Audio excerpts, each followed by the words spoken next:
మొదటిగా ఈ సెషన్ కి విచ్చేసిన నా తోటి వయస్కులు, అలాగే పెద్దలు, అలాగే మరి ఈ ప్రోగ్రామ్ ని ఆర్గనైజ్ చేస్తున్నటువంటి టామ్ పౌల్ బ్రదర్ కి, అలాగే అక్కలకి, నా తోటి వాళ్ళకందరికీ కూడా ప్రభు పేరట నాకు శుభాభి వందనాలు తెలియజేసుకుంటున్నాను. మరి నా పేరు వచ్చేసి హిమబిందు. నేను బెంగళూరులోనే ఉంటున్నాను. మాస్టర్ థియాలజీ అయిపోయింది నాది. ఇప్పుడు మనము ఎక్కువగా లోకంలో ఎన్ని విద్యలు చదివినా ఏం చేసినా గానీ మనము చివరికి వచ్చేలోపు దేవుని జ్ఞానంలో ఎదగాలి. సో అదే మేము నేర్చుకున్నాం కాబట్టి అదే జ్ఞానంలో అంతం వరకు జీవించాలని, అదే ఒక నినాదంతో నేను దేవుని కోసం బ్రతకాలని ఆశపడి మరి థియాలజీ చదివాము, థియాలజీ నేర్చుకున్నాము.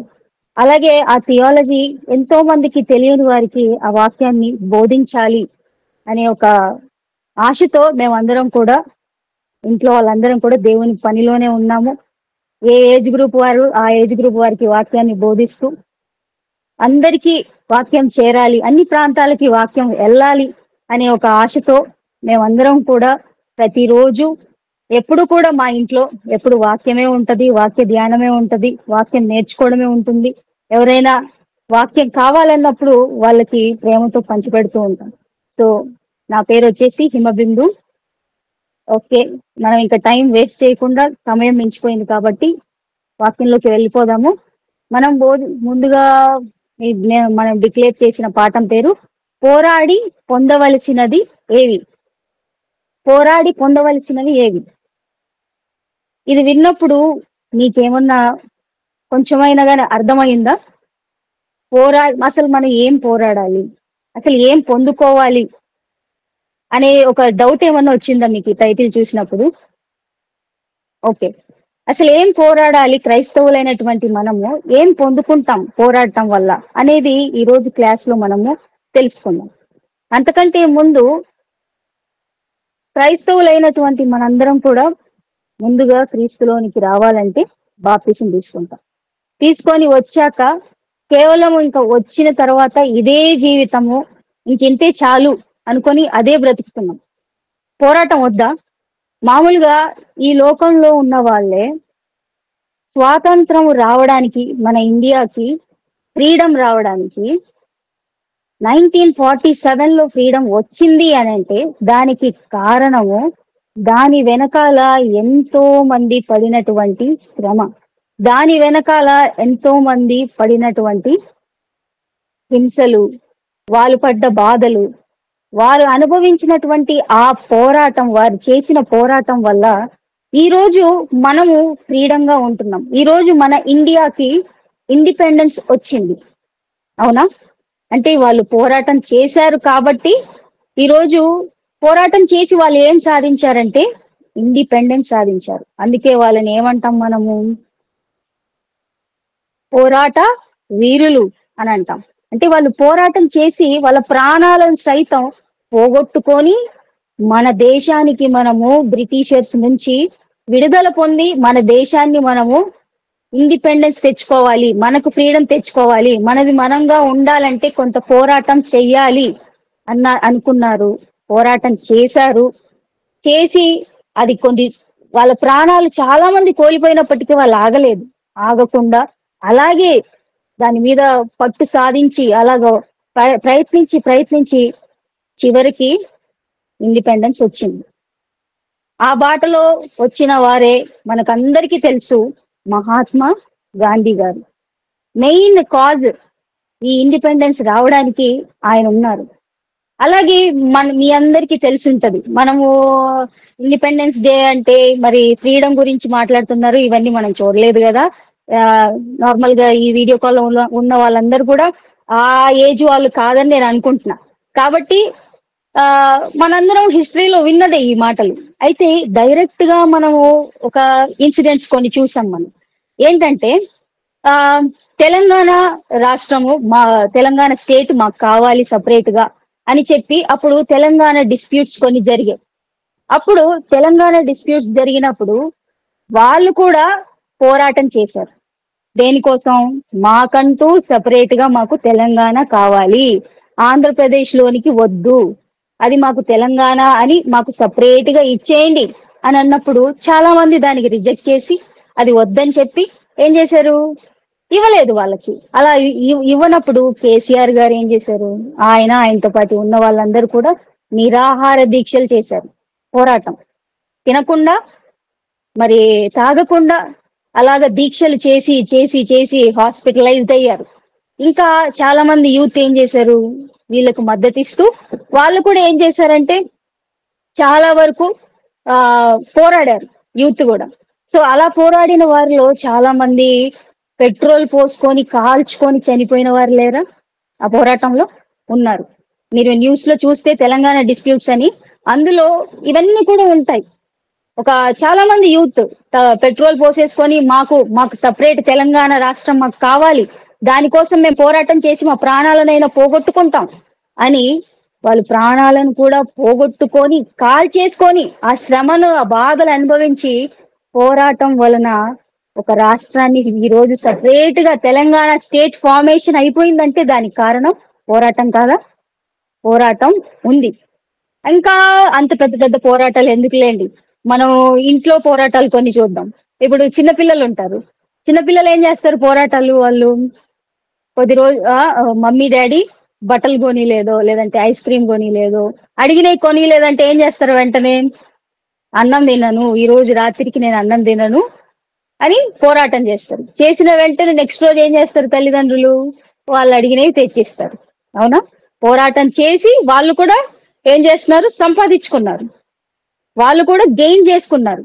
ఏంటంటే ఒకవేళ అబ్బాయిలకైతే చిన్నపిల్లలకి బైసైకిల్ కావాలని, పెద్దోళ్ళు కొంచెం యూత్ అంటే బండి కావాలని, ఇలాంటి ఆలోచనలు ఉంటాయి. అప్పుడు తల్లిదండ్రులు నో అని చెప్పారనుకోండి, అది నాకు కావాలి అని పట్టుపట్టి పోరాటం చేసి అవి పొందుకుంటారు. మరి అలాంటప్పుడు ఇంకా వైఫ్ అండ్ హస్బెండ్ ఇంట్లో నార్మల్ గానే పోరాటాలు జరుగుతూనే ఉంటాయి. ఎప్పుడు వీళ్ళకి కావాల్సింది వీళ్ళు పోరాటం చేస్తారు, వాళ్ళకి కావాల్సింది వీళ్ళు పోరాటం చేస్తారు. సో ఎక్కడ చూసినా గానీ పోరాటం ఎందుకు చేస్తున్నారంటే ఇన్ ఆర్డర్ టు ఒకటి గెయిన్ చేసుకోవడానికి, ఒకటి రావడానికి పోరాటం అనేది జరుగుతుంది, చేస్తున్నారు, చేసి దాన్ని పొందుకుంటున్నారు. మరి క్రైస్తవులైనటువంటి మనకు పోరాటం ఏదీ లేదా? మనం కూడా ఏ ఫైట్ చేయడం లేదా? మనకు లేదా? మరి బైబిల్ని అడిగితే బైబిల్ చాలా చెప్తుంది.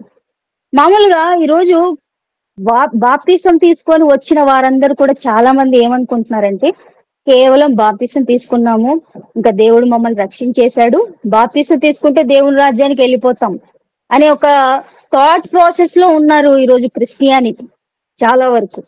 కానీ బైబిల్ ఏమంటుంది, రోమీలకు రాసిన మొదటి పత్రిక రోమీలకు రాసిన పత్రిక 8వ అధ్యాయం 1వ వచనం చూద్దామండి. రోమీలకు రాసిన పత్రిక 8వ అధ్యాయము 1వ వచనం. కాబట్టి ఇప్పుడు క్రీస్తు యేసునందున్న వారికి ఏ శిక్షా విధియు లేదు. క్రీస్తు యేసునందు జీవం. కాబట్టి ఇప్పుడు క్రీస్తు యేసునందున్న వారికి ఏ శిక్షా విధియు లేదు అని అంటున్నారు అక్కడ. అంటే ఇంకా క్రీస్తులోనికి వచ్చేసాం, మనము బాప్తిసం తీసుకున్నాము అంటే ఒక స్టెప్ ముందుకు వచ్చేసాము, ఇంకా మనకి ఏ శిక్షా విధి లేదు, ఇంకా మనం ఇష్టం వచ్చినట్టు బ్రతికేయచ్చు, మన ఇష్టానుసారంగా జీవించేయచ్చు అని ఈ రెఫరెన్స్ చూసి అనుకుంటారు చాలా మంది. ఏమనంటే కాబట్టి ఇప్పుడు ఇంకా ఎవరైతే క్రీస్తులో ఉన్నారో, క్రీస్తులోనికి వచ్చారో వారికి ఇంకా ఏ శిక్షా విధియు లేదు అని అంటే అమ్మయ్య బాప్తిసం తీసుకొని వచ్చేసాం కదా, ఇంకా మాకు ఏ శిక్ష లేదు, బాప్తిసం తీసుకొని ముందుకు వచ్చేసాం కాబట్టి ఓకే, మేము ఒక స్టెప్ పైనే ఉన్నాం కాబట్టి ఇంకా మేము భయపడిన అవసరం లేదు, బాధపడిన అవసరం లేదు అని అనుకుంటున్నారు. కానీ అది ఏమనింది అక్కడ, ఇప్పుడు క్రీస్తు యేసునందున్న వారికి ఏ శిక్ష విధి లేదు అనంటే ఇప్పుడు బాప్తిసం తీసుకొని వచ్చిన వాళ్ళందరూ కూడా జస్ట్ తప్పించుకున్నారనమాట, అగ్ని నుంచి తప్పించుకొని ఇటు సైడ్ నుంచి ఇలా వచ్చేసారు. అయితే వచ్చిన వాళ్ళకి మరి ఇంకా ఆ విశ్వాస జీవితంలో పోరాటం లేదా? ఉంది, పోరాడాలి. అది కూడా దేనికోసం పోరాడాలో కూడా బైబిల్ మనకు చెప్తుంది. సో క్రిస్టియానిటీలోకి వచ్చిన వాళ్ళందరూ కూడా బాప్తిసం తీసుకొని దేవుడి కోసము క్రీస్తు కోసం బ్రతకాలని ముందుకొచ్చిన వాళ్ళందరూ కూడా ఒకటి గమనించాలి ఏంటంటే, ఇంకా క్రీస్తు యేసునందు ఉన్న వారికి ఏ శిక్షా విధి లేదని అంటే, ఇట్స్ నాట్ దట్ ఇంకా మనం ఎలాగైనా బ్రతికేయచ్చు, క్రీస్తు నందు ఉన్న వారికి ఇంకా శిక్ష లేదు, బాప్తిసం ఉన్న వారికి ఇంకా శిక్ష లేదు అని కాదు అక్కడ మీనింగ్. ఇప్పుడు నుంచి బాప్తిసం తర్వాత నుంచి లైఫ్ ఏంటో ఇప్పుడు మనకి చూపిస్తాను చూడండి ఒకసారి. తిమోతికి రాసిన మొదటి పత్రిక, తిమోతి గారికి రాసిన మొదటి పత్రిక 6వ అధ్యాయము 12వ వచనం. విశ్వాస సంబంధమైన తిమోతి గారికి రాసిన విశ్వాస సంబంధమైన మంచి పోరాటము పోరాడము, నిత్య జీవము చేపట్టుము. దాని పొందుటకు నీవు పిలువబడి అనేక సాక్షులు ఎదుట మంచి ఒప్పుకోంటివి. ఇక్కడ ఏమంటున్నాడండి, మళ్ళీ మనమేమో ఇందాక రోమా పత్రికలో చూసినప్పుడేమో క్రీస్తు యేసునందు ఉన్న వారికి ఏ శిక్షా విధి లేదు అని అనేసారు అక్కడ. మరలా ఇక్కడికి వచ్చి చూసేలోపు ఇక్కడేంటి ఏదో పోరాటం అంటున్నారు. మామూలుగా ఇంకా వచ్చేసాం కదా బాప్తీసం తీసుకున్న తర్వాత ఇంకా మాకేంటి, ఇంకా పోరాటం లేదు, ఏమి లేదు, శిక్షా విధే లేదు అంటున్నారు కదా, మనం రక్షింపబడ్డాం కదా, ఇంకేంటి మనం బ్రతకాలి, ఇంకేం పోరాటం చేయాలి. ఇదిగోండి ఇక్కడ చెప్తున్నాడు చూడండి ఏంటంట, విశ్వాస సంబంధమైనటువంటి పోరాటము ఎప్పటి నుంచి స్టార్ట్ అవుతుందంటే, బాప్తీసము తీసుకొని వచ్చిన ప్రతి వారికి స్టార్ట్ అవుతుంది. ఎందుకంటే అక్కడే ఆ మాట రాశాడు చూడండి, విశ్వాస సంబంధమైన మంచి పోరాటము పోరాడుము, నిత్య జీవమును చేపట్టుము. అంటే ఒక ఇండిపెండెన్స్ రావాలంటే వాళ్ళు పోరాటం చేశారు, దేశానికి స్వాతంత్రాన్ని తెచ్చారు. అవునా? మరి ఈ బైబిల్లో కూడా విశ్వాసులైనటువంటి క్రీస్తుని నమ్ముకొని క్రీస్తు కోసం బ్రతకాలని ముందుకొచ్చిన మనకు కూడా ఏమంటున్నాడంటే దేవుడు, విశ్వాస సంబంధమైన మంచి పోరాటాన్ని మనం పోరాడాలంట. ఎందుకు పోరాడాలనంటే ఇదిగో చెప్తున్నాడు చూడండి, నిత్య జీవాన్ని పొందాలంటే పోరాటం చెయ్యాలంట. నిత్య జీవం మనందరం నమ్ముతున్నాం కదండి, ఒకసారిగా మనం చనిపోతే క్రీస్తు కోసం బ్రతికి మనం అందరం కూడా తండ్రిని ప్రేమించి తండ్రి కోసము క్రీస్తు కోసం బ్రతికి చనిపోతే మనందరం కూడా నిత్య జీవానికి వెళ్తాము, మృతులలో నుంచి లేస్తామనే నమ్మకం మనకు ఉంది కదండి క్రైస్తవులైనటువంటి వారికి. సో అలాగున్నటువంటి మనము కంపల్సరీ ఏం చేయాలంటే మన పరుగును మొదలు పెట్టాలి, మన పోరాటాన్ని మొదలు పెట్టాలి. ఇది కాకుండా మేము నార్మల్ గా బ్రతికేస్తాము అని అంటే నిత్య జీవం అనేది మనము కోల్పోతాం. అందుకే ఇక్కడ ఏమంటున్నాడు, పోరాడండి. దేనికోసం అంటే నిత్య జీవానికి చేరాలంటే, నిత్య జీవాన్ని నువ్వు చేపట్టాలంటే నువ్వు పోరాటం చేయాలి. తర్వాత కింద లైన్ ఏం చెప్తున్నాడు చూడండి, దాన్ని పొందుటకు నీవు పిలువబడి అనేక సాక్షుల ఎదుట మంచి ఒప్పుకొంటివి. అనేక సాక్షులు అంటే మీరు బాప్తీసం తీసుకుంటున్నారు, మనమందరం బాప్తీసం తీసుకుంటున్నప్పుడు మన ఎదుట సాక్షులు ఉంటారా లేదా? ఉంటారు. మన ఎదుట మరి మనకు బాప్తీసం ఇచ్చే వాళ్ళు ఉంటారు, అలాగే సంఘస్థులు ఉంటారు, అలాగే పంచభూతాలు సాక్షులుగా ఉంటాయి. మరి ఇంతమంది, అలాగే తండ్రి, కుమారుడు, పరిశుద్ధాత్మ దేవుడు, వీళ్ళందరూ కూడా సాక్షులు. అంటే ఇంతమంది సాక్షుల ఎదుట మనము క్రీస్తును ఒప్పుకున్నాం, యేసుక్రీస్తు వారిని ఒప్పుకున్నాం. ఏమని?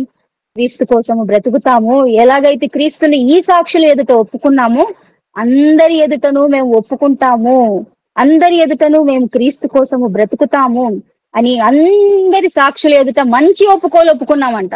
ఏమని? మనల్ని క్వశ్చన్లు అడుగుతారా లేదా బాప్తీసం తీసుకునేటప్పుడు? ఏమా ఇప్పుడు నుంచి నువ్వు ఇంకా క్రీస్తు కోసమే జీవిస్తావా ఏనాయనా అని అన్నప్పుడు అవునండి నేను ఇప్పటి నుంచి క్రీస్తు కోసమే జీవిస్తాను అని అంటాం. ఒప్పుకున్నామా అందరి ఎదుట? మంచి ఒప్పుకున్నాం. తర్వాత ఇంకా మీరు ఇక నుంచి మిమ్మల్ని ఎవరు బలవంత పెట్టలేదు కదా క్రీస్తు కోసం బ్రతకమని అంటే, లేదు బలవంత పెట్టలేదు, మా ఇష్టానుసారంగానే మేము బాప్తీసం తీసుకున్నాం, మేము మా ఇష్టానుసారంగానే క్రీస్తు కోసం బ్రతకాలని కూడా చెప్తాం. ఓకే, ఇది కూడా ఒప్పుకున్నాం మనం అందరి సాక్షుల ఎదుట. ఇంకా చాలా క్వశ్చన్స్ అడుగుతారు మమ్మల్ని, మనందరినీ బాప్తీసం తీసుకునేటప్పుడు. సో అవన్నీ సమ్మతించిన తర్వాత సరే అప్పుడు మనకి బాప్తీసం ఇస్తారు. అంటే ఇవన్నీ మనం అన్ని క్వశ్చన్లన్నీ ఒప్పుకొని యేసుక్రీస్తు వారిని కూడా అందరి సాక్షుల ఎదుట ఒప్పుకున్నాం. సరే మంచిగా ఒప్పుకున్నావు, మంచి ఒప్పుకుంటివి, కానీ ఆ ఒప్పుకున్న దానిని నువ్వు నిరంతరం నువ్వు బ్రతికినంత కాలం కూడా దాన్ని నిత్య జీవం పొందాలంటే నువ్వు ఇక్కడ దాన్ని అలాగే నువ్వు పట్టుకొని ఉండాలి. నువ్వు ఒప్పుకున్న దానిని నువ్వు విడిచిపెట్టకుండా ఉండాలి. ఉండాలంటే నువ్వు పోరాటం చెయ్యాలి. రైట్. అందుకే ఒక్కొక్కసారి క్రీస్తులోనికి వచ్చిన తరువాత శిక్షా విధి లేదు అనంటే ఓకే. మనము మరణం నుంచి జీవంలోనికి దాటేసాం. కానీ దాటిన మనము ఇప్పుడు ఏం చేయాలి? తర్వాత ఏం చేయాలి బాప్తీసం తర్వాత? మరి నిత్య జీవం పొందడానికి నువ్వు మంచి ఒప్పుకోలు అందరి ఎదుట ఒప్పుకున్నావు కదా! మరి ఒప్పుకున్న నీవు ఆ నిత్య జీవాన్ని పోగొట్టకుండా మనకి బహుమానంగా దేవుడు నిత్య జీవాన్ని ఇచ్చాడండి. నిత్య జీవాన్ని ఇచ్చిన మనము ఇచ్చాడు మనకి. కానీ అది మనము తీసుకుంటామా లేదా అనేది మన చేతిలో చాయిస్ గా పెట్టాడు దేవుడు. మన చేతిలో జీవం అనేది ప్రతి ఒక్కరికి బహుమానంగా ఇచ్చాడు. కానీ అది మనం ఎలా యూటిలైజ్ చేసుకుంటున్నాం? దాన్ని చేరుకోవాలంటే మరి కొన్ని పోరాటాలు ఉన్నాయి. ఆ పోరాటం పోరాడితేనే మనం ఆ నిత్య జీవానికి వెళ్తాం. ఆశ సంబంధమైనటువంటి మంచి పోరాడము నిత్య జీవాన్ని చేపట్టుము. అంటే నువ్వు పోరాడితేనే నిత్య జీవం, నువ్వు పోరాడితేనే నిత్య జీవం ఇస్తాను అని అంటున్నాడు. ఆ నిత్య జీవం పొందడానికే కదా నువ్వు అందరి ఎదుట ఒప్పుకున్నావు. అంటే క్రైస్తవులు ఏమనుకుంటున్నారంటే ఈజీగా వచ్చేసిందిలే, బాప్తీసం తీసుకొని వచ్చేసాంలే అనేది కాదు. ఇప్పుడు బాప్తీసం తీసుకొని వచ్చాక ఈ పోరాటంలో నేను ఎలాగ గెలవాలి, గెలిచిన తర్వాత నేను నిత్య జీవానికి వెళ్ళిపోయి అక్కడ ఎలాగా నేను ఉండిపోవాలి అనే దాని మీద కాన్సెప్ట్ మీద మనం ఉండాలి. అని ఆ కాన్సెప్ట్ మీదే బ్రతకాలి. కాబట్టి అంటే ఇప్పుడు బాప్తీసం తీసుకున్న ప్రతి ఒక్కరికి దేవుడి జీవాన్ని ఇస్తా అన్నాడు. మీరు ఏ శిక్షా విధి ఉండదు. కానీ నిత్య జీవాన్ని ఇస్తా అన్న దాన్ని మనం గట్టిగా పట్టుకున్నామా లేదా అనేది మన చేతిలోనికి పెట్టాడు. మన చాయిస్ కి వదిలేశాడు. అయితే అలాంటి పోరాటం మనం ఈ రోజు పోరాడుతున్నామా? ఆ రోజు భక్తులందరూ కూడా అలాంటి పోరాటం పోరాడారు. మరి పోరాడి వాళ్ళు నిత్య జీవాన్ని చేపట్టడానికి ఎంతో ప్రయత్నాలు చేశారు. యేసుక్రీస్తు వారి లాంటి జీవితం, యేసుక్రీస్తు వారి వలె ఉండుటకు వాళ్ళు ఎంతో ప్రయాసపడ్డారు. మనందరికీ తెలిసిన ఒక భక్తుడు ఉన్నాడండి. ఆయనే అపోస్తలుడైనటువంటి పౌలు గారు. పౌలు గారు తన జీవితంలో పౌలుగా మారినప్పుడు సౌలుగా ఉన్నారు. మరి అలాంటప్పుడు ఆయన జీవితం ఎలాగున్నది? ఆ సమయంలో ఆయన క్రీస్తును, ఆయన సంఘాలను హింసిస్తూ అంత భయంకరంగా ఉన్నటువంటి పౌలు గారు ఎప్పుడైతే ఆయన గుర్తించాడో, నేను హింసిస్తుంది ఇన్ని సంవత్సరాల నుంచి క్రీస్తునా, కాబట్టి నేను ఇప్పటి నుంచి ఇంకా నేను అవన్నీ చెయ్యకూడదు, నేను క్రీస్తు కోసమే బ్రతకాలి అని బాప్తీసము తీసుకున్న వెంటనే ఇంక అక్కడితో అయిపోయిందా? బాప్తీసం తీసుకున్న వెంటనే ఇంకా ఆయన తన ఇంట్లో కూర్చున్నాడా వెళ్ళిపోయి? లేదు. తన ఇంట్లో ఆయన వెళ్ళి కూర్చోలేదు. ఇంకా బాప్తీసము తీసుకున్న వెంటనే తన పోరాటాన్ని మొదలు పెట్టాడు. తాను తెలుసుకున్న క్రీస్తు గురించి చెప్పాలని, తాను తెలుసుకున్న నిజాల గురించి చెప్పాలి. నిత్య జీవం ఉంది, క్రీస్తును నమ్ముకుంటే ఆయనే మనకు మార్గం పరలోకానికి, ఆయన ద్వారానే మనకు రక్షణ ఉంది అని చెప్పి తన బాప్తీసం తర్వాత నుంచి తన పోరాటాన్ని మొదలు పెట్టాడు. అలా పోరాటాన్ని మొదలుపెట్టినటువంటి అతను తాను పొందుకున్న ఆ బహుమానాలను కూడా ఆయన రాశాడు. అందుకే పౌలు గారు చాలా తన పత్రికల్లో రాస్తాడు. ఏంటంటే, నాకు మృతుల పునరుద్ధానం కావాలి, ఈ లోకంలో నాకేమి వద్దు, కాబట్టి సమస్తాన్ని నేను పెంటగా ఎంచుకుంటున్నాను అని రాస్తాడు ఒక దగ్గర. ఇంకొక దగ్గర, నేను గురి చూడని వాని వలె లేను, కానీ గురి చూస్తున్నాను, ఏదైతే చూస్తున్నానో ఆ బహుమానం కొరకే నేను ఎదురు చూస్తున్నాను అని అంటాడు. ఇంకా కొన్ని చోట్లయితే, నేను మరలా బోధించిన తర్వాత నేను ఎక్కడ తప్పిపోతానో, కాబట్టి నా శరీరాన్ని నేను నలగొట్టుకుంటున్నా, ఎందుకంటే ఈ పోరాటంలో నేను తప్పిపోకూడదు, నేను నిత్య జీవాన్ని పోగొట్టుకోకూడదు అని చెప్తున్న ఆయనే అసలు తన పోరాటం ఎలాగుండాలో చెప్తాడు. చూడండి ఒక మాట, కొరింథీయులకు రాసిన పత్రిక, మొదటి పత్రిక, కొరింథీయులకు రాసిన మొదటి పత్రిక 9వ అధ్యాయము 25వ వచనం. కొరింథీయులకు రాసిన మొదటి పత్రిక 9వ అధ్యాయం 25వ వచనం. మరియు పోరాడు ప్రతివాడు అన్ని విషయములందు మితముగా ఉండను. వారు క్షేమగు కిరీటమును పొందుటకును, మనమైతే అక్షేమగు కిరీటం పొందుటకును మితముగా ఉన్నాము. ఇక్కడ విశ్వాస పోరాటం ఎలా ఉండాలో చెప్తున్నాడు. పందెమందు పోరాడువాడు, పందెంలో ప్రతి వాడు కూడా పోరాడతాడు. ఇప్పుడు మామూలుగా మనకి క్రికెట్ చూస్తాం, అందులో ప్లేయర్స్ ఇంకొక అపోనెంట్ ఎదురుగా ఉండే ఆ ప్లేయర్స్ తో ఆడతారు, గెలుస్తారు. ఇంకా చాలా మంది ప్లేయర్స్ ఉన్నారు, మనకి బ్యాడ్మింటన్ ఆడే వాళ్ళు ఉన్నారు. ఇలా చాలా మంది వాళ్ళు నేర్చుకున్న ఆట కోసము నేర్చుకునే ఆ పీరియడ్ లో వాళ్ళు చాలా మితంగా ఉంటారు.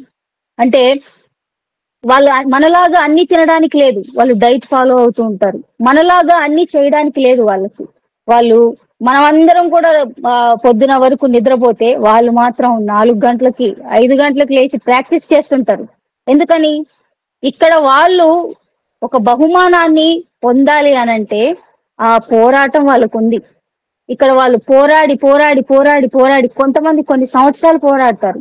ఫర్ ఎగ్జాంపుల్ ఇప్పుడు ఐఏఎస్ ప్రిపేర్ అయ్యే వాళ్ళు ఒక రోజులో 24 అవర్స్ ఉంటే వాళ్ళు ఎన్ని అవర్స్ చదువుతారంటే లిటరల్ గా 18 అవర్స్ వాళ్ళు చదువుతారంట ఒక్క రోజులో.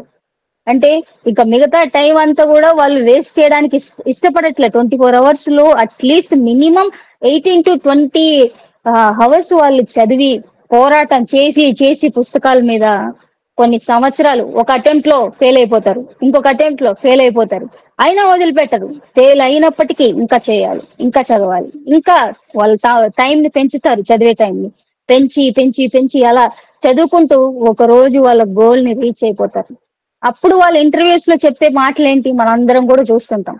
ఏంటంటే నేను ఇన్ని సంవత్సరాలు ఎవరితో కలవలేదండి, చాలా అన్ని విషయాల్లో మితంగా ఉన్నానండి, ఎక్కడ కూడా అందరితో ఉండి అందరితో కలిసిపోతే నా గోల్ ని నేను మర్చిపోతానేమో, కాబట్టి నేను అదంతా గుర్తుపెట్టుకొని ఉండాలని అంటే నేను అందరి దగ్గర నుంచి ఐసోలేట్ అయిపోయి ఒక్కడనే ఉంటూ ఒక్కదాన్నే ఉంటూ ఎక్కువగా ఇన్ని గంటలు చదివేదానండి, ఇన్ని గంటలు ఉండేదానండి అని వాళ్ళ ఇంటర్వ్యూస్ లో చెప్తారు. ఇలా చదివి ఇన్ని గంటలు నేను సాధన చేసి అన్ని విషయాల్లో మితంగా ఉండి నిద్ర వస్తుంటది కానీ నిద్రను ఆపుకొని చదువుకున్నాను. బాగా ఆకలేస్తుంటది కానీ ఎక్కువగా తింటే మళ్ళీ నిద్ర వస్తుందని చెప్పి ఎంత అవసరమో అంత డైట్ మెయింటైన్ చేసి తిని నేను అన్ని మితంగా ఉండి చదువుకొని టైం ని అన్ని చూసుకొని మేనేజ్ చేసుకొని చదువుకున్నా కాబట్టి అండి ఈ రోజు నేను ఐఏఎస్ ని ఇంత సులభంగా ఇంత ఈజీగా కొట్టగలిగాను, ఆ ర్యాంక్ నేను తెచ్చుకోగలిగాను అని ఎంతో మందికి వాళ్ళ యొక్క జర్నీ స్టోరీ చెప్తుంటారు. అవునా? మరి ఇక్కడ పౌలు గారు ఏమంటున్నారు? మరియు పందెపు రంగమందు పోరాడేవాడు అంటే ఈ లోకంలో గేమ్స్ ఆడేవాళ్ళు గాని లేకపోతే ఇంకా చదివే వాళ్ళు గాని ఎవరైనా పోరాడే వాళ్ళు మితంగా ఉంటారంట అన్ని విషయాల్లో. అంటే అంత చాలా లిమిటెడ్ గా ఉంటారంట ఇప్పుడు చెప్పినట్టు.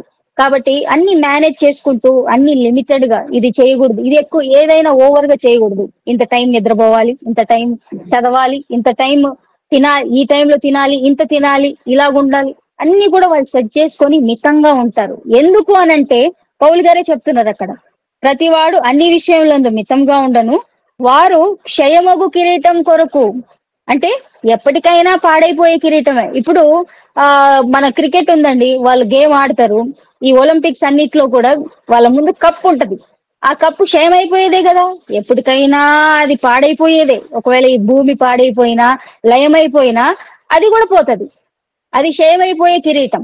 ఎప్పుడు కొద్ది కాలము ఈ భూలోకంలో మనం ఉన్నంత వరకు లేదా ఈ భూమి ఉన్నంత వరకే అది ఉంటది. అయితే పౌలు గారు ఇక్కడ ఏమంటున్నారు? వారైతే క్షయమగు కిరీటము పొందుటకు, మనమైతే అక్షయమగు కిరీటము పొందుటకు మితముగా ఉండాలంట. ఈ పోరాటంలో ఉన్న మనందరం కూడా క్రైస్తవులుగా బాప్తిసం తీసుకొని నిత్య జీవము కావాలి, దేవుడి కోసం మేము ఉండాలి, ఇంకా మాకు ఏ శిక్షను వద్దు, దేవుని చెంతకు మేము చేరిపోవాలి, విశ్రాంతిలోకి మేము వెళ్ళాలి అనంటే మన యొక్క విశ్వాస పోరాటంలో మనం ఎలా ఉండాలంట? మనము కూడా మితంగా ఉండాలి, మితంగానే ఉండాలి. పౌలు గారు కూడా మితంగానే ఉన్నారు అన్ని విషయంలో. యేసుక్రీస్తు వారి వలె తన మాటలు ఉన్నాయి, యేసుక్రీస్తు వారి వలె తన ప్రవర్తన ఉన్నది, అన్ని విషయాల్లో మాట, ప్రవర్తన, అన్ని విషయాల్లో లోకంలో ఎక్కువగా కలవకుండా అందరితో ప్రేమపూర్వకంగానే ఉంటూ లోకంలో ఉండే మాలిన్యాన్ని తాను అంటించుకోకుండా తనలో ఉండే ఆ దైవత్వాన్ని అందరికి చూపిస్తూ అలా అంత మితముగా ఆయన బ్రతికాడు పౌలు గారు. ఆయన యొక్క విశ్వాస పోరాటంలో ఆయన బాప్తిసం తీసుకున్న వెంటనే ఆగిపోయింటే ఆయన కూడా అలాంటి ఆ ఆ, కిరీటము నిత్య జీవం పొందడానికి ఆస్కారం ఉండేది కాదు. కానీ బాప్తిసం తీసుకున్న వెంటనే ఆయన పని చేశాడు, తన పోరాటాన్ని మొదలు పెట్టాడు, తన పోరాటంలో ముందుకు కదిలాడు క్రీస్తు వలె ఉండటానికి. అలాగే పౌలు గారు ఇచ్చినటువంటి గ్రేట్ స్టేట్మెంట్ ఏంటంటే, నేను క్రీస్తును పోలి నడుచుకున్న ప్రకారము మీరు నన్ను పోలి నడుచుకొనుడి అని అంటాడు పౌలు గారు. అంటే నేను క్రీస్తుని చూశాను, క్రీస్తు లాంటి స్వభావం నేను ధరించుకున్నాను, యేసుక్రీస్తు వారి లాంటి మాట, యేసుక్రీస్తు వారి లాంటి జీవితం, యేసుక్రీస్తు వారి లాంటి తగ్గించుకునే గుణం, యేసుక్రీస్తు వారి లాంటి సాత్వికం, ఇవన్నీ కూడా నేను ధరించుకున్నాను. ఇలాగ నేను క్రీస్తు వలె సేమ్ ప్రింట్, ఆయన లాంటి ప్రింట్ నాలో ఉంది, ఆయన లాంటి స్వభావం నాలో ఉంది. కాబట్టి నేను అంటున్నాడు, నేను క్రీస్తు వలె మారాను, క్రీస్తుని పోలి నడుచుకుంటున్నాను నా జీవితంలో. కాబట్టి ఎవరైతే సంఘస్థులు మీరు నన్ను చూస్తున్నారో మీరు నన్ను పోలి నడుచుకొనుడి అని పౌలు గారు సంఘముల ఎదుటను దేవుని ఎదుటను అంటున్నారంటే ఎంత గొప్పగా ఆయన ట్రూత్ఫుల్ గా బ్రతికాడండి. నిజంగా ఈ రోజు క్రైస్తవులైనటువంటి మనం అలాంటి గ్రేట్ స్టేట్మెంట్ ఒకరి ముందు వేయగలమా? లేదు. ఎందుకంటే మనం ఎక్కడో దగ్గర పడిపోతూనే ఉన్నాము, దేవుణ్ణి బాధ పెడుతూనే ఉన్నాం. కానీ ఒకసారి సౌలుగా ఉన్నటువంటి పౌలుగా మారిన తర్వాత తన జీవితం డ్రాస్టిక్ గా మారిపోయింది, మొత్తం మార్చేసుకున్నాడు. ఇంకా నేనంటూ నాలో ఉండకూడదు, కానీ నాలో ఉండాల్సింది క్రీస్తే, నేను సమస్తము ఇంకా క్రీస్తు కొరకే బ్రతకాలి అన్నట్టు తన జీవితాన్ని మొత్తం మార్చేసుకున్నాడు, తన స్వభావాన్ని మార్చేసుకున్నాడు. అలా బ్రతికి తన పందెపు రంగంలో మితముగా ఉంటూ విశ్వాస పోరాటంలో ఎన్నో శ్రమలు అనుభవించాడంటే మనం కొరింథీ పత్రిక మీరు తర్వాత చదువుకోండి, 2 కొరింథీ 11వ అధ్యాయం 23వ వచనం నుంచి ఉంటాయి ఆ మాటలు, 23 నుంచి 29 వరకు ఉంటాయి. ఎంత భయంకరంగా తాను శ్రమలు అనుభవించాడంటే ఈ విశ్వాస పోరాటంలో అన్ని మితముగా ఉంటూ, మరి ఎన్నో సార్లు దిగంబరత్వంలో ఉన్నాడు బట్టలు లేకుండా, ఎన్నో సార్లు చలిలో శ్రమ పడ్డాడు, తిండి లేక, మరి నీరు లేక ఓడ పగిలిపోయి నడి సముద్రంలో ఉండిపోయాడు. మరి చలికి దిగంబరత్వంతో జాగరణములతో నిద్ర సరిగా లేని రోజులు, ఇంకా కపట సహోదరులు, ఆయన ఎదుట మంచిగా ఉండి ఆయన వెనుకాల మళ్ళీ ఎన్నో మాటలనే సహోదరులు కూడా ఉన్నారంట. ఇవన్నీ బాధలు ఆయన అనుభవించాడు. చాలా పెద్ద లిస్ట్ ఉంటదండి, అదంతా చూడాలి మీరు. విశ్వాస పోరాటం అనేది అలాగుంటది. క్రీస్తును నమ్ముకున్న వాళ్ళ జీవితాలు అలాగుంటాయి, లగ్జరీస్ ఏమి ఉండవు. కాబట్టి ఇలాగ మనము బ్రతికితేనే ఈ పోరాటంలో మనకి అక్షయమైనటువంటి కిరీటం వస్తుందంట. ఇందాక నిత్య జీవం అని చదువుకున్నాము తిమోతి పత్రికలో, సెకండ్ది వచ్చేసి అక్షయమైనటువంటి కిరీటం. ఇందాక అన్నారు కదా పౌలు గారు, వారైతే లోకంలో ఉన్నవారైతే వాళ్ళు కూడా పందెపు రంగంలో పోరాడుతున్నారు, కానీ వాళ్ళు క్షయమయ్యే కిరీటం, జస్ట్ కొద్ది సంవత్సరాలు ఈ లోకంలో ఉండే కిరీటం కోసమే. కానీ మనము క్రైస్తవులైనటువంటి మనము విశ్వాసులుగా మనము పోరాడేది అక్షయమైంది, ఎప్పటికీ ఉండేది.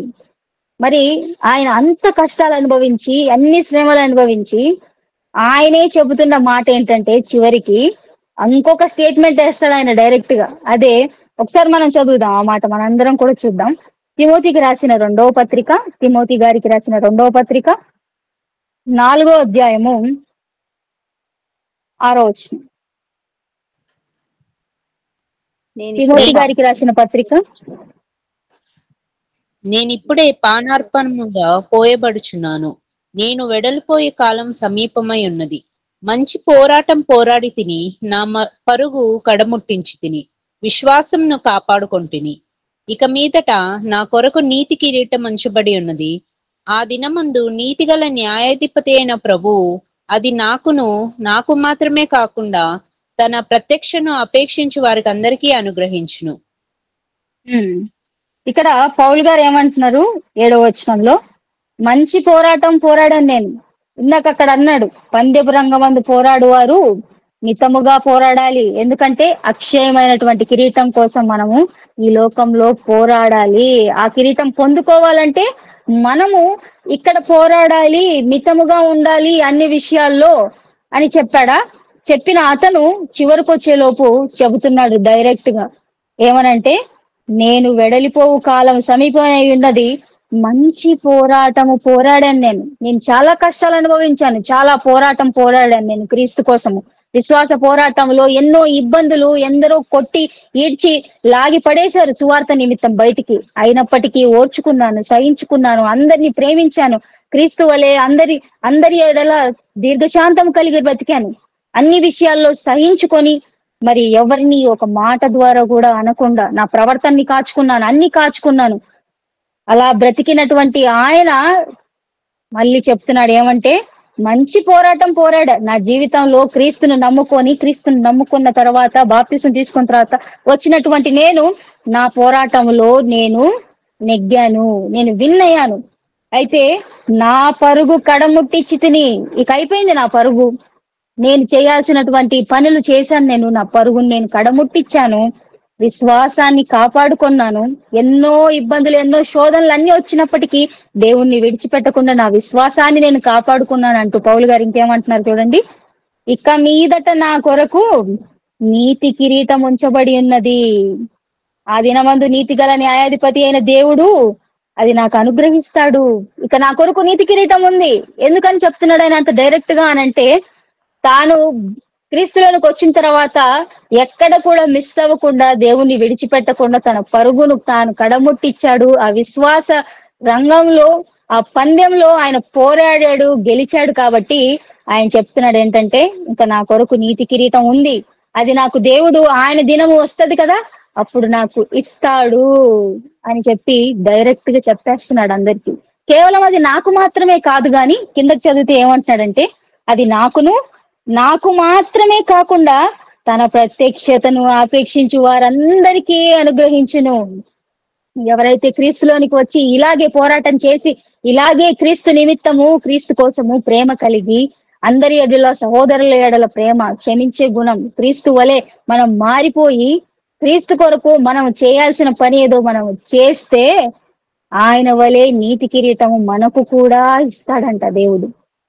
కేవలం అది పౌలు గారు వరకు మాత్రమే కాదు, ఎవరైతే క్రీస్తును ధరించుకొని క్రీస్తు వలె, యేసుక్రీస్తు వారి వలె మనం కూడా జీవిస్తామో, ఈ పోరాట రంగంలో, ఈ విశ్వాసంలో మనము నిలకడగా ఉంటామో, మనందరికీ కూడా నీతి కిరీటాలు ఉంచబడ్డాయంట.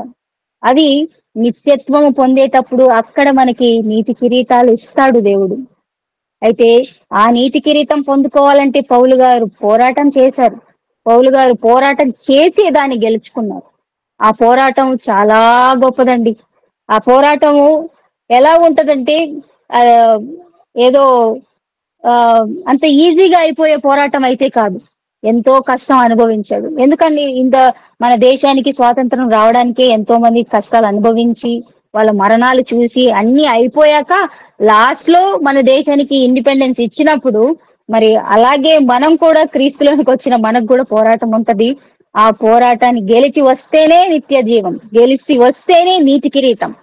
అయితే ఈయన పోరాటం చేశాడు కదా, ఈ పోరాటం చేసినటువంటి ఈ పౌలు గారే ఒక మాట చెప్తున్నారు. ఏంటంటే, కొలస్సీలకు రాసిన పత్రికలో ఆయనే అంటారనమాట. కొలస్సీలకు రాసిన పత్రిక 3వ అధ్యాయము 19వ వచనం.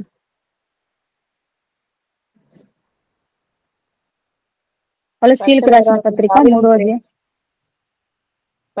కొలస్సీలకు రాసిన క్షమించండి, కొలస్సీలకు రాసిన పత్రిక 2వ అధ్యాయం 19వ వచనం. తాను చూచిన వాటిని గూర్చి గొప్పగా చెప్పుకొనుచు, తన శరీర సంబంధమైన మనసు వలన ఊరక ఉప్పొంగుచు, శిరస్సును హత్తుకొనని వాడెవడును మీకు మీ బహుమానమును అపహరింపనీయకుడి. ఆ శిరస్సు మూలం ఇక్కడ పౌలు గారు చాలండి. ఇక్కడ పౌలు గారు చెప్తున్నారనమాట, ఈ బహుమానాలు ఏవైతే ఉన్నాయో ఈ బహుమానాలన్నిటినీ కూడా దేవుడు మనకి ఇచ్చినటువంటి నిత్య జీవం ఇవ్వాలనుకున్నాడు, అదొక బహుమానం. నీతి కిరీటం ఇవ్వాలనుకున్నాడు, అది బహుమానం. ఈ బహుమానాలన్నిటిని కూడా ఒకరు వచ్చి అపహరించేస్తున్నారంట, దొంగిలించేస్తున్నారంట. కాబట్టి ఇది ఎవరును దొంగిలించకుండా మీరు జాగ్రత్తగా ఉండండి. ఈ విశ్వాస పోరాటంలో దొంగిలించే వాళ్ళు వస్తారు. దొంగిలించే వాళ్ళు వచ్చినప్పుడు నీ బహుమానం నీ దగ్గర నువ్వు జాగ్రత్తగా ఉంచుకుంటేనే అని పౌలు గారు అందరికీ చెప్తున్నారు. ఎందుకంటే ఆయన ఈ పోరాటంలో ఉన్నప్పుడు ఆయన కూడా అనుభవించారు కాబట్టి ఆ మాటని అందరికీ ఆయన చెప్తున్నాడు. అందుకే జాగ్రత్తగా ఉండండి, మీకు ఇచ్చిన బహుమానాలు మీరు పోగొట్టుకుంటారేమో. అసలు ఎవరు ఆ బహుమానాలను దొంగిలించడానికి వస్తున్నారు అని అంటే, మనందరికీ విరోధి అయిన వాడు ఒకడు ఉన్నాడు. ఎవరు? అపవాది. నీ విరోధి అయిన అపవాది అని దేవుడు అంటున్నాడా? తాను అక్కడ ఉండాల్సిన ఆ చోటు నుంచి అది ఇక్కడికి పడిపోయింది. పడిపోయిన తర్వాత అదేం చేసింది? ఇప్పుడు తన దేవుని పిల్లలైనటువంటి మనల్ని కూడా తానుండే చోటికి తీసుకెళ్ళాలి. ఆ నిత్య రాజ్యానికి వెళ్లకుండా, ఆ బహుమానం పొందకుండా ఉండడానికి ఈ లోకంలో మనల్ని విశ్వాస పోరాటంలో గెలవనీయకుండా చేయడానికి ఉండదు ఎప్పటికీ. మన యొక్క బహుమానాలను దొంగిలించడానికి ఎప్పుడు తిరుగుతుందంట అది. ఒకసారి 1 పేతురు పత్రిక 5వ అధ్యాయము 8వ వచనం. పేతురు గారు రాసిన 1 పత్రిక 5వ అధ్యాయం 8వ వచనం. నిబ్బరమైన బుద్ధి గలవారే మెలకువగా ఉండుడి. మీ విరోధి అయిన అపవాది గర్జించు సింహం వలె ఎవరిని మృంగుదునా అని వెతుకుచూ తిరుగుచున్నాడు. నిబ్బరమైన బుద్ధి కలవారై ఉండండి. ఎందుకు అనంటే, ఇదిగో వస్తున్నాడు. ఎవరు? నీ విరోధి అయిన అపవాది ఏం చేస్తున్నాడు? గర్జించు సింహం వలె మొత్తం భూలోకాన్నంతా చుట్టి చూస్తున్నాడంట. ఎవరిని చూస్తున్నాడు? అందరినీ చూస్తున్నాడా? లేదు. దేవుని కోసం బ్రతకని వాళ్ళని దానికేం అవసరం?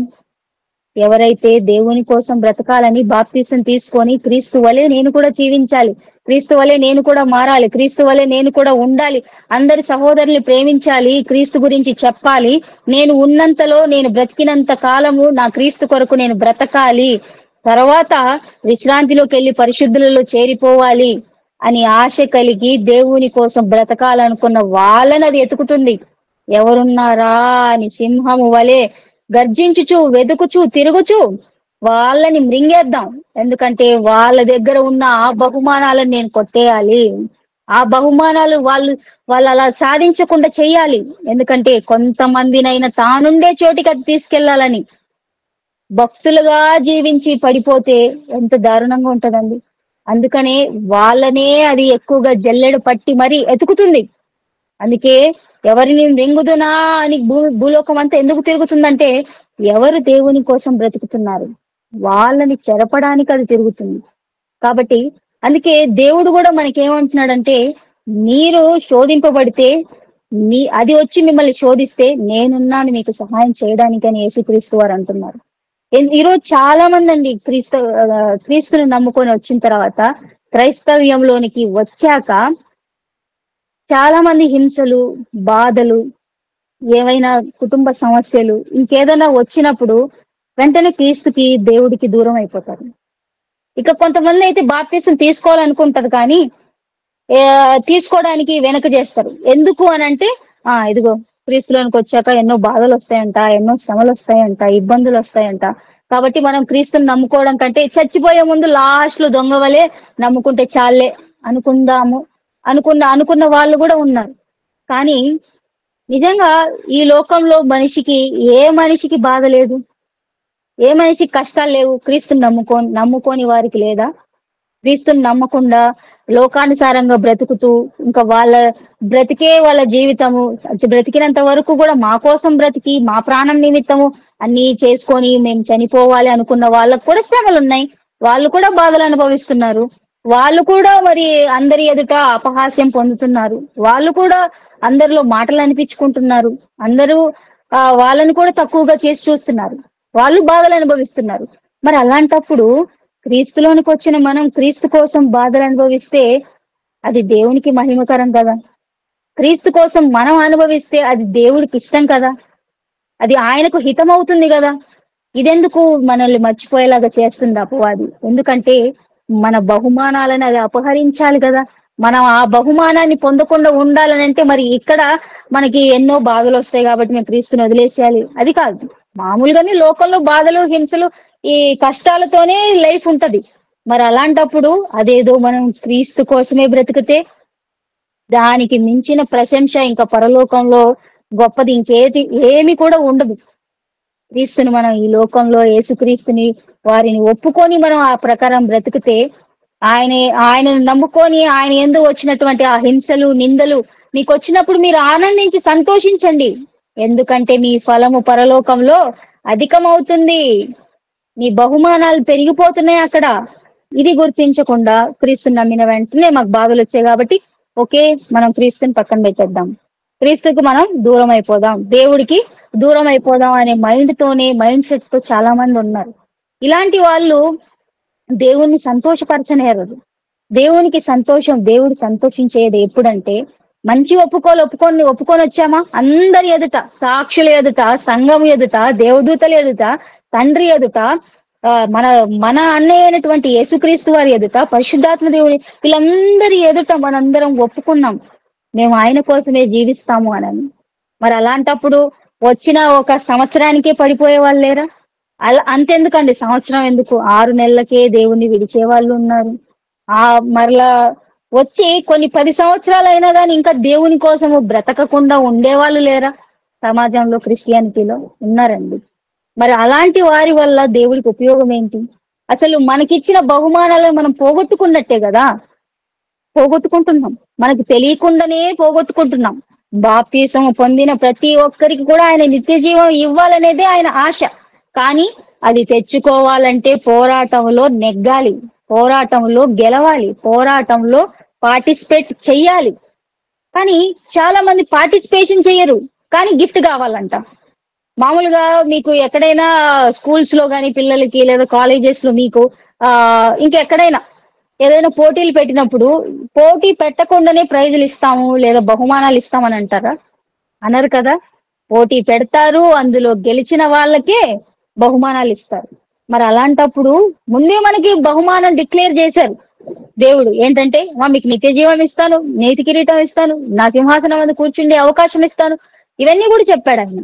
ఇవన్నీ చెప్పాక అయితే ఒక షరతు, మీరు నన్ను నమ్ముకొని నా వలే మారిపోయి సమాజానికి క్రీస్తును చూపించాలి, ఈ పోరాటంలో మీరు నెగ్గాలి, ఈ పోరాటంలో మీరు అన్నిట్లో మితముగా ఉండాలి, క్రీస్తును కనపరచాలి అని ఆయన చెప్పాడు. కానీ మనం ఇదంతా మనకి అసలు అర్థం కాదు, ఇదంతా మనం పక్కన పెట్టేస్తాం. కానీ వెంటనే నిత్య జీవం అయితే కావాలి.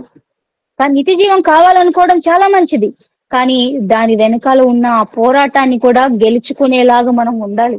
ఎందుకంటే బైబిల్లో భక్తులందరూ అలాగే జీవించారు కదా. ఇందాకే మనం పౌలు గారిని చూసుకున్నాం. ఆయన కూడా తన జీవితంలో ఎలాంటి శ్రమలు అనుభవించాడు దేవుని కోసం.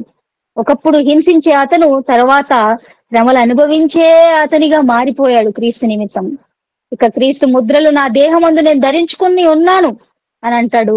ఇంకా చాలా మంది మారలేదని, క్రీస్తు స్వరూపము వాళ్ళలో ఏర్పడలేదని, వారి నిమిత్తం నాకు ప్రసవ వేదన కలుగుచు ఇప్పటికీ నేను ఏడుస్తూనే ఉన్నాను అని అంటున్నాడు. ఇతరులు మారలేదని అంటే నేను మాత్రమే నీతి కిరీటం తెచ్చుకోవడం కాదు, నేను మాత్రమే నిత్య జీవం వెళ్ళడం కాదు, కానీ నా సహోదరులు కూడా రావాలనే క్రీస్తు మనసు పౌలు గారికి వచ్చేసింది.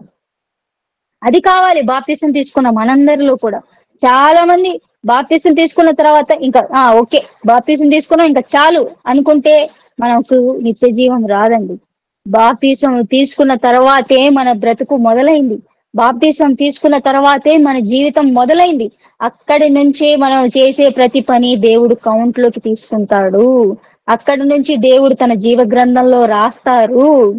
ఏవైతే ఆయనకు జ్ఞాపకార్థంగా ఆయన దృష్టికి విలువైనదిగా ఉండే ఈ క్రియలన్నీ మనం ఇక్కడ విశ్వాస పోరాటంలో పెడుతున్న ప్రతి టెస్ట్ లో మనం గెలుస్తూ ముందుకెళ్తుంటే ఆయన చాలా సంతోషపడతాడు. కాబట్టి ఎప్పుడు కూడా మీరెవ్వరైనా కానీ మనందరం కూడా బాప్తిసం తీసుకున్న మనందరం కూడా క్రీస్తును విడిచిపెట్టాలనే ఆలోచన ఎప్పటికీ కలిగి ఉండకూడదు. ఆ ఆలోచన వచ్చిందంటే అది మనకు పుట్టించేది అపవాదే. అది గర్జించు సింహము వలె తిరుగుచు మన బహుమానాలన్నిటినీ అపహరించడానికి ఉందది. కాబట్టి వెంటనే మనకు ఆ రిమైండర్ వచ్చేయాలి, ఓకే నేను పోవాల్సిన ఆ రాజ్యానికి నన్ను ఇది ఆపుతుంది, అని మనం ఇంకా ఎక్కువగా దేవునికి దగ్గర అవ్వాలి, ఇంకా ఎక్కువగా భక్తుల జీవితాలను జ్ఞాపకం చేసుకుంటూ అలాగా ఈ విశ్వాస రంగంలో ముందుకు రావాలి. ఇలా ఉంటేనే ఏ శిక్షా విధియు లేదు, లేదంటే శిక్ష వేస్తాడు దేవుడు. అది కూడా నేను ముందు మీకు చూపిస్తాను. అంతకంటే ఎక్కువ ఇంకా ముందుకెళ్ళి చదువుకుందాం. ప్రకటన గ్రంథము 3వ అధ్యాయము 11వ. ప్రకటన గ్రంథము 3వ అధ్యాయము 11వ. నేను త్వరగా వచ్చుచున్నాను. ఎవడును నీ కిరీటము నపహరింపకుండునట్లు నీకు కలిగిన దానిని గట్టిగా పట్టుకొనుము. జయించు అని. చాలు. ఇక్కడ ఏమంటున్నారు? యేసుక్రీస్తు వారే అంటున్నారు, నేను త్వరగా వచ్చుచున్నాను. అయితే ఏమంటున్నారు? నీ ఎవడును నీ కిరీటము, అంటే మన దగ్గర ఉంచబడినటువంటి ఆ కిరీటాలు ఎవరైతే బాప్తిసం తీసుకొని వచ్చారో వాళ్ళందరికీ దేవుడు ఇవ్వాలనుకున్నాడు. అయితే టెస్ట్ పెడతారని చెప్పాను కదా. ఆ పోరాటం జరిగేంత వరకు కూడా నువ్వు ఇచ్చిన ఆ బహుమానాన్ని పోగొట్టుకోకుండా, నీ దగ్గర ఉన్న ఆ బహుమానాలని ఎవ్వరు కూడా అపహరింపకుండా నీకున్న ఆ బహుమానాన్ని గట్టిగా పట్టుకో. నీ విశ్వాసం రంగంలో ఈ పోరాటంలో దాన్ని పోగొట్టుకోకుండా గట్టిగా ఉంచుకో, నీ దగ్గర పెట్టుకో అని ఆయన చెప్తున్నాడు. నేను వచ్చేస్తున్నా, త్వరగా వచ్చేస్తాను, మిమ్మల్ని తీసుకెళ్తాను. అంతవరకు నువ్వు ఓపికతో ఉంటూ ఇక్కడ ఆ నిత్య జీవం అనే ఆ బహుమానం, నీతి కిరీటాలనే ఆ బహుమానం, ఇవన్నీ కూడా నీ దగ్గర గట్టిగా పట్టుకోనుండు. దాన్ని పోగొట్టుకోకు, దాన్ని నీ దగ్గరే ఉంచుకో. అలా పనిచేయి, నువ్వు నా కొరకు అలాగా జీవించు. ఎవరైతే వాక్యం తెలియని వారుగా ఉన్నారో, ఈ రోజు మనము ఎన్నో క్లాసులు ఈ గూగుల్ మీట్ ద్వారా వింటున్నాం. మరి వింటున్న మీరందరూ కూడా ఇతరులకు చెప్పండి, ఇతరులకు తెలియజేయండి. ఎంతో మంది తెలియక నిజంగా వాక్యం కావాలనుకుంటున్న వారు బోల్డ్ మంది ఉన్నారు. వాళ్ళందరికీ కూడా మరి నేను తెలుసుకున్నాను, మరి వాళ్ళకు కూడా బహుమానాలు వచ్చే విధంగా నేను వాళ్ళని మార్చాలి. వాళ్ళను కూడా నిత్య జీవంలోనికి తీసుకెళ్లేదానిగా, వాళ్ళకు కూడా బహుమానాలను ఇప్పించేదానిగా నేను ఉండాలి. అలాంటి స్థానంలో నేను మారాలి. ఒక సహోదరిని చూసినప్పుడు వాళ్ళ పైన ప్రేమ, అయ్యో వీళ్ళకి తెలియదే ప్రభు గురించి, వీళ్ళకి చెప్పాలి, వీళ్ళకి తెలియజేయాలి దేవుని ప్రేమను, క్రీస్తు ప్రేమను అనే మనసును మనలోనికి తెచ్చుకోవాలి. మరి ఒకప్పుడు పౌలు గారి హింసించే గుణం ఉన్నటువంటి అతనికి తర్వాత అటువంటి సాత్వికము, అటువంటి ప్రేమ ఎలా వచ్చాయి? క్రీస్తుని బట్టే కదా వచ్చాయి, యేసుక్రీస్తు వారిని బట్టే కదా వచ్చాయి. ఈ మాటలు ప్రతిరోజు ఆయన ధ్యానించుట బట్టే కదా వచ్చాయి. ఈ రోజు మనం కూడా గూగుల్ మీట్ ద్వారా ఎన్నో క్లాసులు వింటున్నాం, ఎన్నో తెలుసుకుంటున్నాం. అలాంటప్పుడు బాప్తిసం తీసుకున్న మనం కూడా ప్రతిరోజు పర్ఫెక్ట్ గా మారడానికి మనం ప్రయత్నించాలి, కానీ పడిపోయే వారిగా అస్సలుగా ఉండకూడదు. ఎందుకంటే అదిగో మన బహుమానాలను మనం పోగొట్టుకుంటాం. ఈ పోరాటం మనం చచ్చిపోయేంత వరకు ఈ పోరాటంలో మనం ఉండాలి. కాబట్టి అయితే మనకిచ్చిన బహుమానాలని అలాగ గట్టిగా పట్టుకొని ఉంటేనే, జాగ్రత్తగా పెట్టుకుంటేనే మనము అక్కడికి వెళ్ళిపోతాము, మన బహుమానాలు మనం తీసుకోగలుగుతాము. ఎందుకంటే మామూలుగా మన దగ్గర ఉండే బంగారు అంతా కూడా మనం ఏం చేస్తామండి? బంగారు తీసుకెళ్లి దాచుకోకుండా ఎక్కడైనా బయట పెట్టేస్తామా? లేదు కదా. ఎవ్వరికి కనిపించకుండా మంచిగా బీరువాలో పెట్టి దానికి మళ్ళీ లాకర్ వేసి దానికి తాళం వేసి, ఆ తాళం మళ్ళీ ఎక్కడ పెడతాం? ఆ కీ తీసుకెళ్లి పైన ఎక్కడైనా దాచి పెడతాం, లేదంటే ఎవరికి కనపడకుండా బెడ్ కింద పెట్టేస్తాం. అంటే అది అంత ప్రెషియస్ అని చెప్పి మనం ఏం చేస్తున్నాం? దాన్ని దాచుతున్నాం, అవునా? దాన్ని ఎక్కడ పోతుందో, ఎవరు తీసేసుకుంటారో, ఏ దొంగలు వచ్చి తీసుకెళ్లిపోతారో అని అలా దాచుకుంటున్నప్పుడు, మరి దేవుడు కూడా మనకి విశ్వాస జీవితంలో మీరు నెగ్గితే నేను నిత్య జీవాన్ని ఇస్తాను, అది ఒక బహుమానం, నీతి కిరీటాలు ఇస్తాను, ఆ బహుమానం. ఈ బహుమానాలన్నీ కూడా ఎవరైనా వచ్చి తీసుకెళ్తారేమో, అపవాది తిరుగుతూ ఉంది కాబట్టి అది తీసుకెళ్లకుండా నా దగ్గర నేను దాన్ని జాగ్రత్తగా ఉంచుకుంటూ, దాన్ని ఎదిరించే శక్తి వాక్యం ద్వారా దేవుడు నాకు ఇచ్చాడు కాబట్టి దాన్ని ఎదిరిస్తూ ఈ పోరాటంలో నేను ముందుకు సాగాలి అనే విధంగా మనము మంచి డెసిషన్స్ మనము బహుమానాలను పోగొట్టుకుంటే మనం ఆ రాజ్యాన్ని వెళ్తాం. అయితే మనకిచ్చిన బహుమానాలు ఎంతమంది జాగ్రత్తగా కాపాడుకుంటారు? పౌలు గారికి కూడా దేవుడు ఇచ్చాడు. అయితే ఆయన తన విశ్వాస రంగంలో పోరాడి దాన్ని ఏం చేశాడు? ఆయన గెలిచేసుకున్నారు.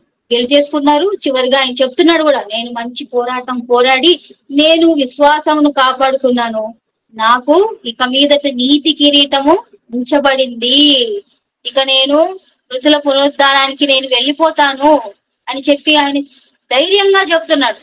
మరి ఈ రోజు బాప్తిసం తీసుకొని వచ్చిన మనందరం కూడా అలాగే చెప్పే వారిగా మన జీవితాలను మనం మార్చుకోవాలి, మన స్వభావాన్ని చేంజ్ చేసుకోవాలి. ఎందుకంటే ఎప్పటికైనా మన అందరం కూడా భూమిని విడిచిపెట్టి వెళ్ళిపోయే వాళ్ళు. ఒకరోజు మనం అందరం కూడా విడిచిపెట్టి వెళ్ళాల్సి ఉన్నప్పుడు మరి మనతో వచ్చేది ఏంటి? మనతో వచ్చేది ఏమీ లేదు, మనతో ఏవీ రావు. ఈ రోజు మనకున్నటువంటి ఈ బంగారు కానీ, మనం ధరించిన ఈ దుస్తులు కానీ, ఒక నూలు పోపు కూడా మన దగ్గర ఉండేటి ఏవి కూడా తీసుకొని వెళ్ళలేము. కేవలం మనం తీసుకెళ్లేది మనం చేసిన క్రియలు, మనం ఉన్నటువంటి జీవితం, మన ప్రవర్తన, మన స్వభావం. మన ప్రవర్తన మంచిదయ్యింది, మన పోరాటంలో మనం గొప్పవారిగా ఉంటే దేవుడు మనకు ఆ రోజు ఇస్తానన్నటువంటి నిత్య జీవాన్ని అందరి ఎదుట ఒప్పుకున్నాం కదా. నేను క్రీస్తు కోసం బ్రతుకుతాను, యేసుక్రీస్తు వారి వల్ల జీవిస్తాను, ఎంతో మందికి ఉపయోగపడేదానిగా నేను బ్రతుకుతాను, నా తండ్రిని సంతోష పెడతానని ఆ రోజు ఒప్పుకోలికి ఆ పోరాటంలో నెగ్గితే ఆ రోజు ఆయన ఇస్తా అని మాటిచ్చిన ఆ నిత్య జీవాన్ని మనకి ఇస్తాడు. ఆయన ఇస్తా అన్న నీతి కిరీటాన్ని మనకి ఇస్తాడు. అలాగే ఇంకా నేను జయించు అని ఇక్కడే ఉంటుంది ప్రకటన గ్రంథంలో. ఒకసారి ఆ మాట కూడా చూద్దాం. 3వ అధ్యాయం 21వ వచనం. ప్రకటన గ్రంథము 3వ అధ్యాయం 21వ వచనం. నేను జయించి నా తండ్రితో కూడా ఆయన సింహాసనమందు కూర్చుండి ఉన్న ప్రకారము జయించువానిని నాతో కూడా నా సింహాసనమందు కూర్చుండనిచ్చెదను. ఏమంటున్నాడండి? ఈ విశ్వాస పోరాటంలో జయించుచున్న మనందరిని కూడా అంట యేసుక్రీస్తు వారు అంటున్నారు, నాకు కూడా విశ్వాస పోరాటం ఉన్నది. ఆ పోరాటంలో నేను జయించి నా తండ్రి ఎక్కడ కూర్చున్నారంట? నా తండ్రి సింహాసనమందు కూర్చుండి ఉన్న ప్రకారము మీరు జయిస్తే, అంటే ఈ రోజు బాప్తిసం తీసుకొని మనం అందరం దేవుళ్ళలో బ్రతుకుతున్న మనందరం కూడా, ఈ గూగుల్ మీట్ లో క్లాస్ వింటున్న మీరు, అలాగే చెప్తున్న నేను, మనందరం కూడా ఈ లోకంలో మనకిచ్చినటువంటి ఈ పోరాటంలో మనం కూడా మితంగా నడిచి, మనము కూడా నియమ ప్రకారము, దేవుడు పెట్టిన నియమ ప్రకారం నడిచి జీవించి, అలాగే దేవుని ఇష్టపెట్టి ఈ లోకంలో మరి అపవాదికి చోటు ఇవ్వకుండా మనం బ్రతికి జయిస్తే ఈ లోకాన్ని ఏమిస్తాడంట? జయించు వానిని నాతో కూడా నా సింహాసనం వందు కూర్చోండనిచ్చే భాగ్యాన్ని మీకు ఇస్తాను. పోరాడితే ఈ లోకంలో ఇన్ని బెనిఫిట్సా? ఇక్కడ మనకి ఏమొస్తుందండి? మామూలుగా ఒకవేళ ఒక రన్నింగ్ రేస్ లో పోరాడితే ఏదో ఒక చిన్న ట్రాఫీ వస్తుంది, ఏదో ఒక పెద్ద ట్రాఫీ వస్తుంది. దాన్ని మనం ఏమి ఉపయోగపరచుకునేది ఏం లేదు, తీసుకెళ్లి ఒక షెల్ఫ్ లో పెట్టేస్తాం, అవునా? ఇంకా దానివల్ల మనకి ఏ ఉపయోగం ఉండదు, అది క్షయమయ కిరీటం. కానీ అయితే ఇక్కడ అక్షయమైనవి ఇవన్నీ ఎన్ని మనం పోరాటం వల్ల కేవలం ఈ చిన్న లైఫ్ స్పాన్ లో ఈ 60-70 ఇయర్స్ మనం దేవుడి కోసం బ్రతికితే, క్రీస్తు వల్ల జీవిస్తే, క్రీస్తు నిమిత్తం మనం బ్రతికితే, తండ్రి గుణాతిశయులను చెప్పే వారిగా మనం ఈ లోకంలో ఉంటే దేవుడు మనల్ని ఏం చేస్తాడు? ఎన్ని బెనిఫిట్స్ అండి! నిత్య జీవాన్ని ఇస్తా అన్నాడు, నీతి కిరీటాలు ఇస్తా అన్నాడు, ఇంకా వాళ్ళ ప్రతి భాష బిందువును తుడిచేసి ఇంకా నిత్య రాజ్యంలో ఎప్పుడు విశ్రాంతి. అలాగే నా తండ్రితో నేను ఆ సింహాసనంలో కూర్చున్న ప్రకారం మిమ్మల్ని జయించిన మీరందరినీ కూడా అక్కడ కూర్చుండబెట్టుతున్నాను. ఎన్ని సంవత్సరాల వరకు? అసలు ఇంకా లెక్క లేదంట, ఇన్ఫినిటీ. కొన్ని సంవత్సరాల వరకు మీరు నాతో కూడా అక్కడ నివసించుదురు. ఏంటి? ఈ లోకంలో, ఈ చిన్న జీవితంలో, ఈ చిన్న లైఫ్ స్పాన్ లో మనం క్రీస్తు కొరకు పడ్డ శ్రమలకి, ఈ విశ్వాసంలో ఆయన్ని ఒప్పుకున్నందుకు, ఆయన్ని ఈ లోకానికి చూపించడానికి మనం పడుతున్న శ్రమలకి దేవుడు మనకిచ్చే, మనం పొందుకోబోయే బహుమానాలు గొప్పవి. పోరాడి పొందుకున్నవి చాలా గొప్పవి. ఒకవేళ మనం నియమం ప్రకారం పోరాడుకుంటే, ఏదోలే నేను బాప్తిసం తీసుకున్నాను, వచ్చేసాను, ఇంకా చాలు, దేవుడు నాకు పరలోక రాజ్యాన్ని ఇచ్చేస్తాడు, ఆయన రాజ్యంలో నేను ఎక్కడో దగ్గర ఉంటాను. లాస్ట్ మినిట్ దొంగ వలె నేను వేడుకుంటాను తండ్రిని. వేడుకున్న వెంటనే తండ్రి ఏం చేస్తాడు? ఓకే, నాకు పరలోక రాజ్యం ఇచ్చేస్తాడు, నాకు ఇంతే చాలు అని అనుకుంటున్నారా? అయితే చివరిగా ఒక సందర్భం చెప్పి నేను క్లోజ్ చేస్తాను. బైబిల్లో యేసుక్రీస్తు వారి సందర్భంలో ఉపమాన రీతిగా ఒక సందర్భాన్ని చెప్తారు. ఒక అతనికి 5 తలాంతులు ఇస్తాడు, ఒక అతనికి 2 తలాంతులు ఇస్తాడు, ఇంకొక అతనికి 1 తలాంతు ఇస్తాడు. ఇచ్చిన తర్వాత ఆ యజమానుడు వెళ్ళి మరలా కొన్ని దినములైన తర్వాత మళ్ళీ వచ్చినప్పుడు అడుగుతాడు లెక్క అడిగినప్పుడు ఆ 5 తలాంతులు ఇచ్చిన అతను 5కి 5 డెవలప్ చేస్తాడు. అయ్యా, యజమానుడికి చెప్తాడు, అయ్యా మీరు 5 ఇచ్చారు, నేను 5ని చేశాను, అన్నప్పుడు బలా నమ్మకమైన మంచి దాసుడా అని ఒప్పుకుంటాడు దేవుడు, యజమానుడు. తర్వాత ఆ 2 తలాంతులు ఇచ్చిన అతను, మీరు 2 ఇచ్చారు కదయ్యా, నేను దాన్ని 4 చేశాను అని అంటాడు. నువ్వు కూడా బలా నమ్మకమైన మంచి దాసుడా అని అంటాడు. అయితే లాస్ట్ లో ఈ ఒక్కటి ఇచ్చిన అతను ఏం చేస్తాడంటే తీసుకెళ్లి భూమిలో దాచిపెట్టేస్తాడు. దాచిపెట్టి ఆయన తిరిగి వచ్చాక ఎందుకులే వచ్చిన గొడవ, ఆయన ఒకటి ఇచ్చాడు కదా, ఆ ఒక్కదాన్ని నేను పెంచడం ఎందుకు, తగ్గించడం ఎందుకు, ఒకటి మళ్ళీ దాచిపెట్టి ఆయన వచ్చిన తర్వాత తీసి ఇవ్వచ్చు అని చెప్పి ఆయన ఏం చేశాడు, తీసి ఆయనకి ఆ ఒక్కటి ఇచ్చాడు. అప్పుడు వెంటనే ఆయన ఏమన్నాడు యజమానుడు, బలా నమ్మకమైన మంచి దాసుడా అనలేదు, సోమరివైన చెడ్డ దాసుడా అని ఆయన తెలుసున్నాడు.